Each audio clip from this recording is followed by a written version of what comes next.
Hey, you're on the mic with the Pascal Show. What's your name? Where are you calling from? My name is Lorraine. Lori, you said? Lorraine, yes. How are you? I'm good. Where are you calling in from? I am calling in from Baltimore. Thank you so much for calling in from Baltimore.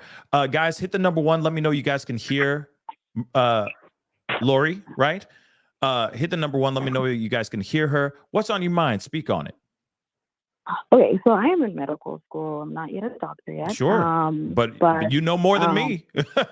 So please. I will be hopefully in 3 months. So wait. there's a lot of articles. Hey, so real quick, pop quiz. How do you say it? The how do you say that? Buprenorphine. What did say that again? Kazoon type. What did you say? Buprenorphine. Buprenorphine. Or buprenorphine. Buprenorphine. Yeah. Wait, hold on. Buprenorphine? Epinephrine, yes. Buprenorphine. Dear Lord, that is, man, you can't do, I can't say it, man. The cops should try to have people say that when they're doing sobriety checks, okay? Because they get everybody arrested. Everybody's going to sound drunk trying to say that. So I know, right? Please tell me what's on your mind. Speak on it. I'm so sorry for interrupting you. No, you're good. You can interrupt. I'm enjoying the content that you're giving us. But Appreciate the thing I wanted to just inform everyone, I'm seeing a lot of people talking, and I really enjoy this kind of conversation. I'm actually studying as I'm listening to this, but a lot of the people who are on Suboxone are correct. That Suboxone is pretty safe, but it has its black box warnings. It has it causes different things in different people.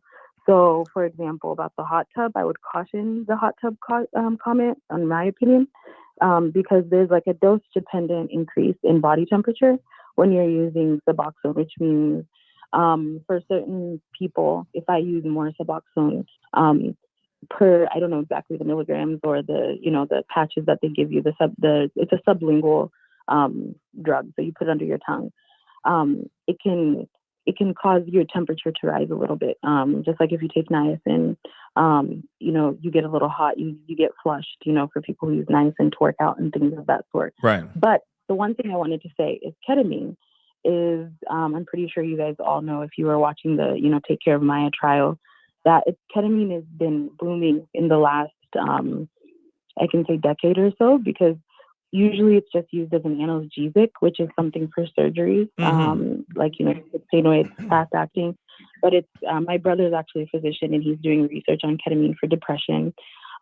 There's a couple papers out that are showing that the combined use of ketamine and Suboxone, buprenorphine, used together, it's very new research, 2021, 2018 area. If you mix them together, they are synergistic in helping you with opioid withdrawal. But unfortunately, it's just like if you take birth control, you're at a higher risk for getting a blood clot. If you take too much Adderall for too many years, you're at a higher risk of having, high blood pressure. Right. Unfortunately, that's our pharmaceutical industry. You take one drug to help something and it makes something else worse.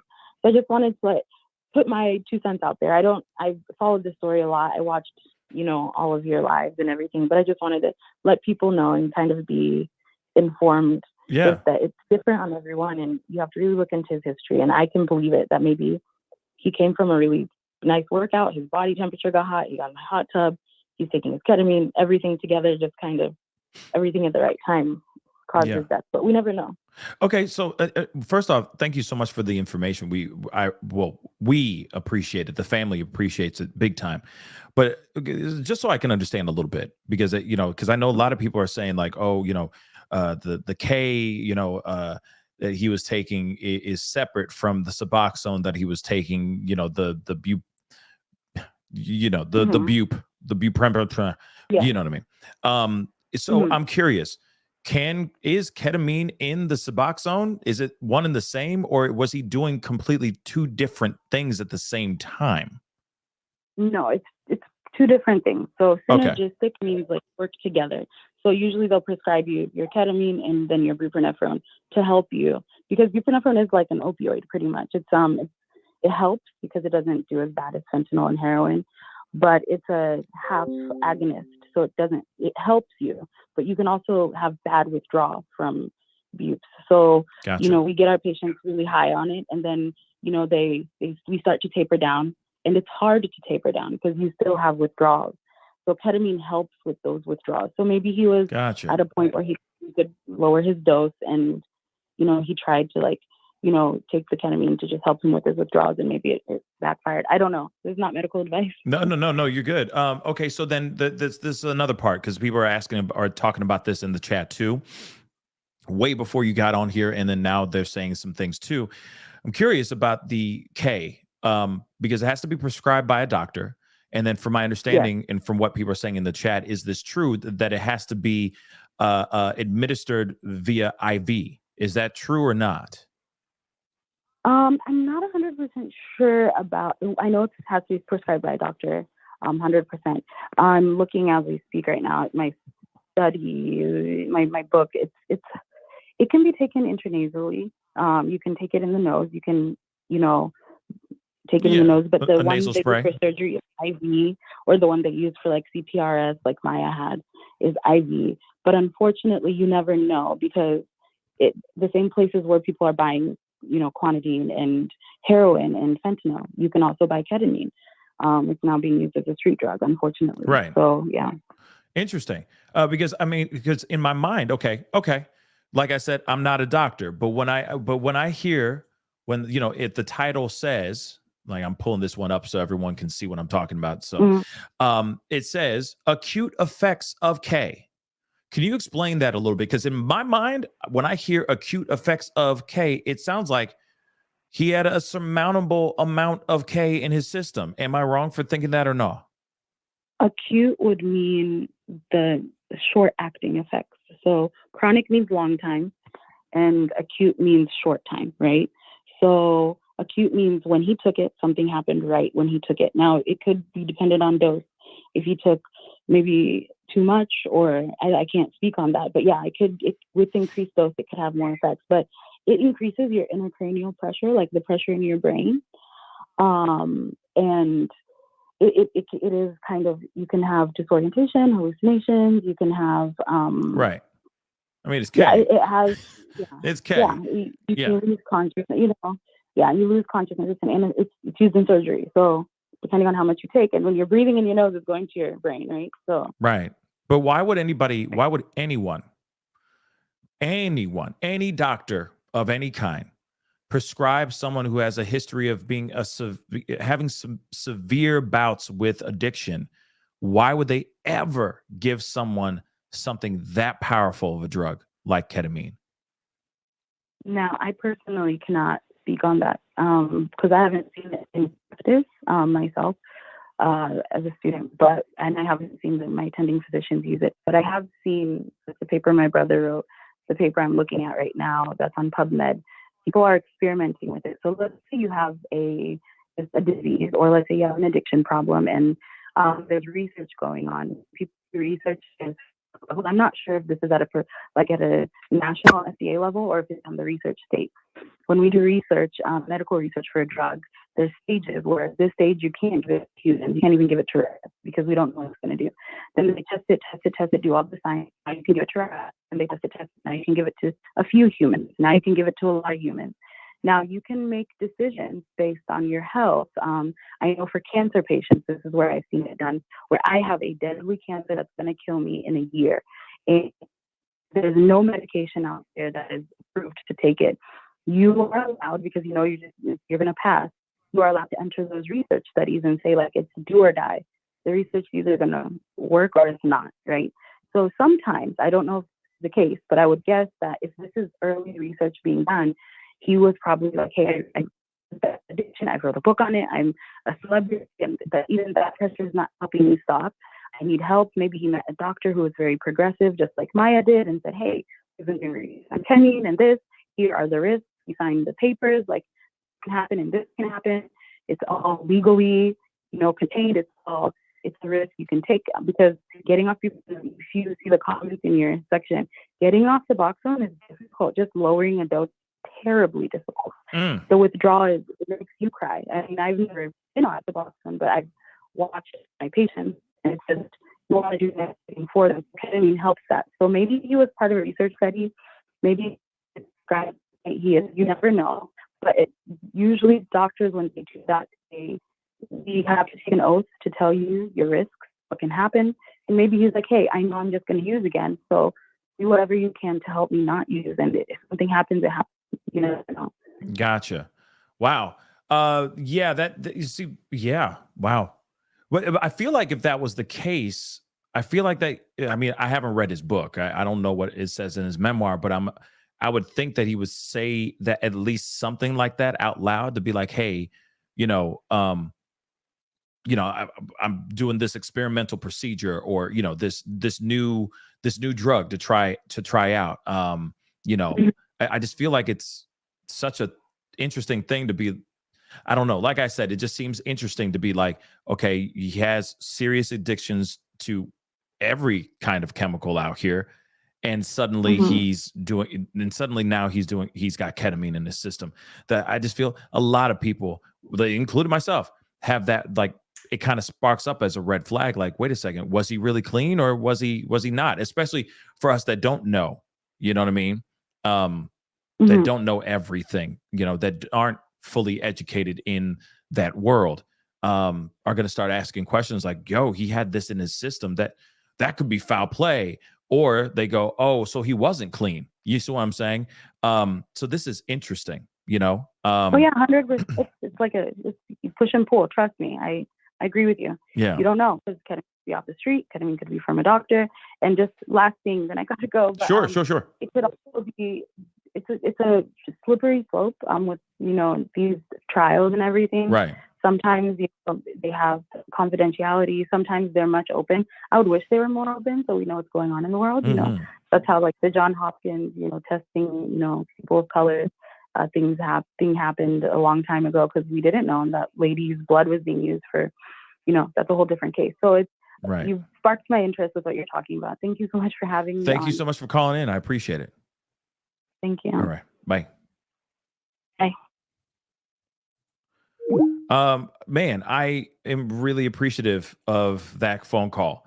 Um, to be completely honest, I'm very appreciative of that, because that answered a lot of questions for me. I don't know about you guys, but I think that it helped a lot, because I got so many questions about this, because I'm not, like I said, I'm not a professional in the world of addiction or anything of that sort either.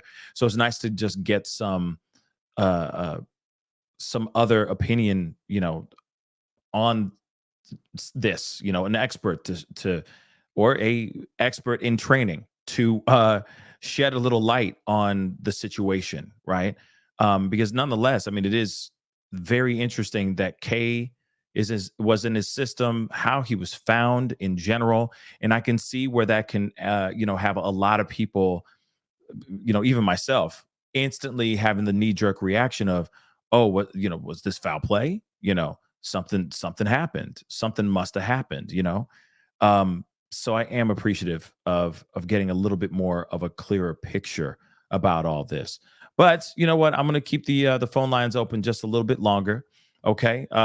Give me a call, 314-766-4581. Let me know what your thoughts are on this. I know some people who have are disagreeing with the Suboxone situation, saying subs would not do this to any person getting into a hot tub. It seems a bit odd, but maybe all those factors of him running hot from playing pickleball to him going and taking this, and then that could have raised his body temperature even more. Then he goes into a hot tub that's raising his body temperature even more. On top of that, maybe that could have some side effects. But I know some of you guys out here don't agree with that information. So give me a call. Hey, you're on the mic. Hey, you're on the mic with the Pascal Show. What's your name? Where are you calling from? Well, I got to. You're on the mic. Hey, you're on the mic with the Pascal Show. Hello? Can you hear me? Yes, I can. You're on the mic with the Pascal Show. What's your name? Where are you calling from?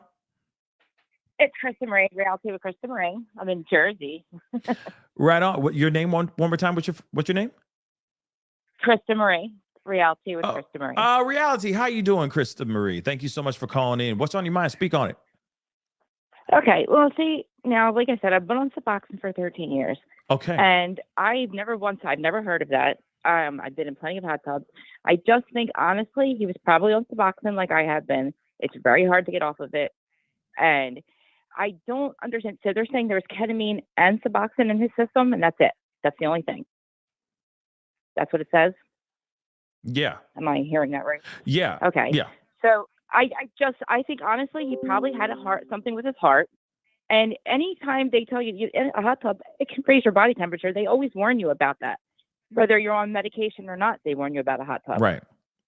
So, I mean, and honestly, I don't think being on Suboxone, I would not go, if a doctor tried to pull me also offered the ketamine treatment, I wouldn't accept it because I would be afraid to get addicted to it. So I just can't see a doctor or any kind of doctor giving him ketamine, knowing he's been on Suboxone. And I think I don't think he would want to be addicted to anything else either. Now, I'm not sure about this ketamine helping for Suboxone withdrawal. I haven't heard of that, but that's not saying that it's not true. Yeah. But I just can't see that. I don't understand how it got in the system. I mean, I could see maybe if he was really desperate mentally. I honestly, I wish that I could do that, but I'm too afraid to get addicted to the ketamine because I have heard that it works. Yeah. But I just feel this at my age, I've been on this for so long. I wish I could get off of Suboxone, but at my age, I just don't have it in me to go through withdrawal. I have a life now. Right. And just like him, if I could get off it, I would. Right. But I also feel like, addiction transfers. So we don't know. That's true. What else he had going on. Addiction transfers and it goes. Right. So you are still currently using subs right now? Yeah. Okay. Yep. How long have you been? So I started out. Go ahead. Okay. Go ahead. Go ahead. How long you been on it?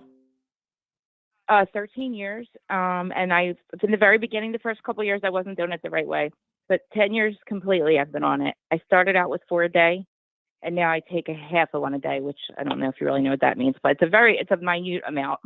No, I get it. No, I see what you're saying. So in other words, you've tapered back, and are you trying to wean off of it over time? No, I did. At one point in my life, I tried. It's hell. It's horrible. It's hell. Even to wean yourself off of it, you still go through a lot. And maybe other people can do it, but and I don't have the craving to use. I haven't used in 10 years. He could have. It does. I don't know. I feel like honestly, he probably had a medical thing. I said something with his heart. I just don't see Suboxone even leading with anything else. Suboxone being anything that could have caused any kind of medical emergency or anything with him. Like I said, unless this ketamine that was in his system had something to do with it. But I still don't even think that that would do anything. To be honest with you, I have done ketamine before, but not, in the very beginning of Suboxone. But, everybody's different. And, everybody's system's different either. Also, so. Interesting, because yeah, it was in his system. K was definitely in his system. So I'm wondering, what the real purpose of that was. If it was him trying something new, like a new procedure, right. Like subs. Maybe he was like, I don't want to do subs anymore, but I need something else. And I need to change it. And maybe he was trying to switch over. I don't know, but it is a curious thing. But I also do appreciate you letting me know and letting us know about subs in general, because I just didn't know. And also Lori, when she called in too, it really is nice to know about the, how hard it is to kind of, if you were to go cold turkey on it, it would be impossible. Oh God. Right? When you watch TV and they show you people, they're acting like withdrawal, that's what it is. It's that bad. That's terrible. And listen, if Matthew Perry could have gotten off of Suboxone, I'm sure he would have. It's that hard. Yeah. And I agree. He probably was. I'm desperate to get off of him, but I don't understand. I don't know enough about the ketamine treatment. Now, like we said, he could have tried the ketamine, because I know that they might have asked him to get off of Suboxone. He could have gotten off Suboxone, tried the ketamine. Maybe it's not working. Okay, now the treatments are over, because I think you only do it 4 times. And then he went back to a Suboxone. I don't know, because again, like sometimes even with the Suboxone, I feel sometimes that I take it, maybe I won't get withdrawal, but I feel like I've been taking something since I was 22 years old, whether it was a drug or something. So sometimes it could just be the fact that you have to take something in the morning. It makes me feel normal. I don't feel high, but he could have stopped the ketamine treatment, and then maybe he's like, oh God, like like I said, addiction transfer. So he maybe was addicted to taking something, and the Suboxone was that, and he could have went back on them. And then now they're just saying that this has been a system, this was in a system.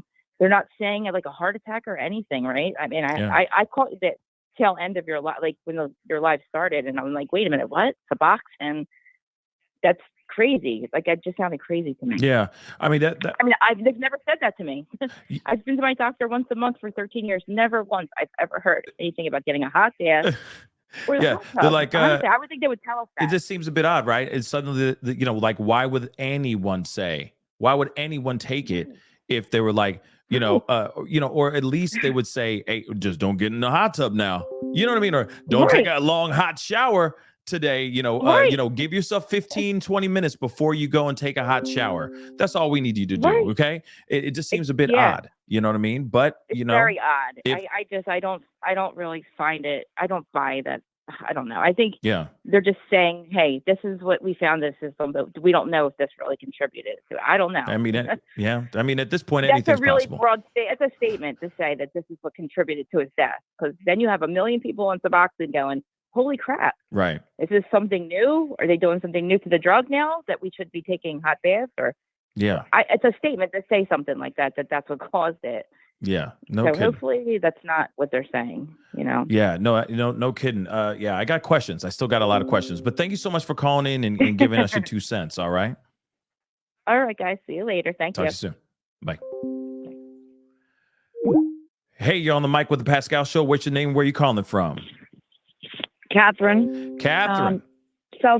South of Boston. I can't believe I got through. I'm a huge fan. Thank you. Listen all the time. Thank you, sweetheart. I also want to share with any of the listeners. I just heard parts of the last woman that called in about the Suboxone and the detox and all that. Yeah.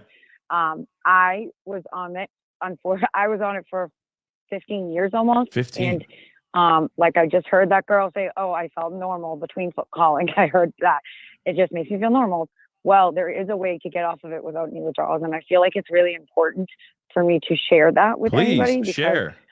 We're all listening. There is an injection called Sublocade. So to anyone who's been on Suboxone and they've done with the rigmarole, they're not going to relapse. Like when I just heard that Matthew Perry possibly just died trying to get off Suboxone, that doesn't really make sense, because my doctor, one injection in my stomach one time.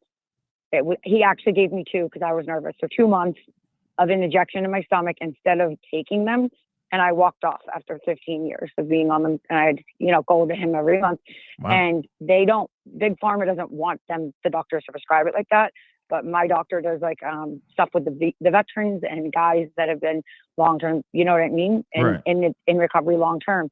So he was like, Catherine, this is what's happening. I think you're a good candidate. I was a severe patient. I didn't know monkeying around, no problems with me. You know what I mean? I'm a normal person, but I did have this monkey on my back with this medication, and I've been off of it for 2 years. Wow. So I feel like it's a really important for people to know. It's called Sublocade. Sublocade. And let me ask you though, when it comes to that though, is it still something that you have to take once a month type of thing? No. That's what some of the doctors are saying, but that's not true. So it's a one and done. They'll lose money if it's one and done. What? I got 2 months. I got it twice, but he said I didn't need it, but he knew me and I'm a little nervous person, you know what I mean? A little anxious. So he's like, we'll do 2.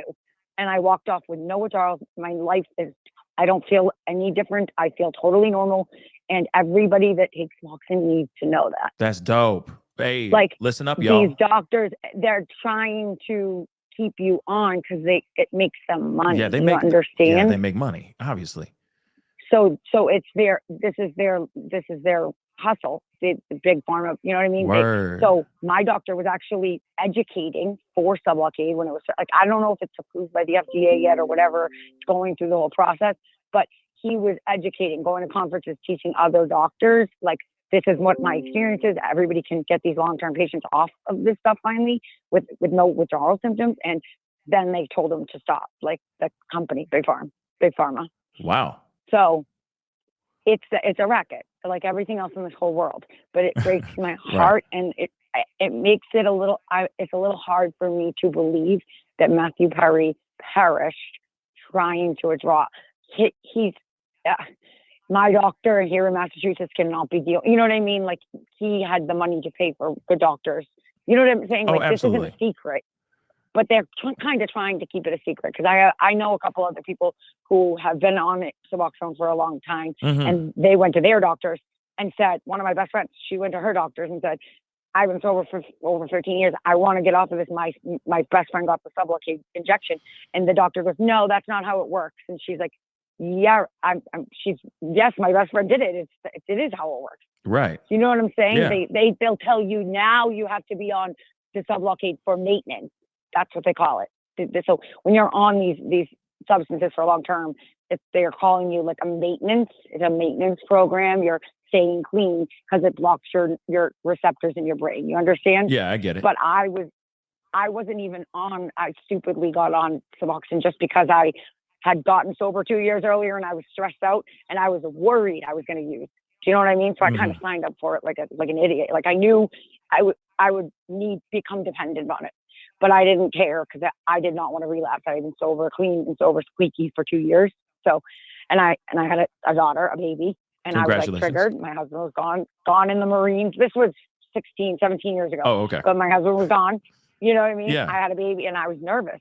I got scared. So I went and got on Suboxone instead of relapsing. Does that make sense? Oh, no, that makes sense. That makes sense. So it was something I did like knowingly. Like, I don't want to, live that life anymore. That's not me. And, I have a child and I'm not going to use. So, right. And I didn't, but I did have to go every month and do the urine. But I actually just ended up with like a hero of a doctor who I see at the gym now, and we hug each other all sweaty. Like, I'm like, Dr. B, you saved my life. Like, I can't even like tell you, you know what I mean? Like, I have my life back.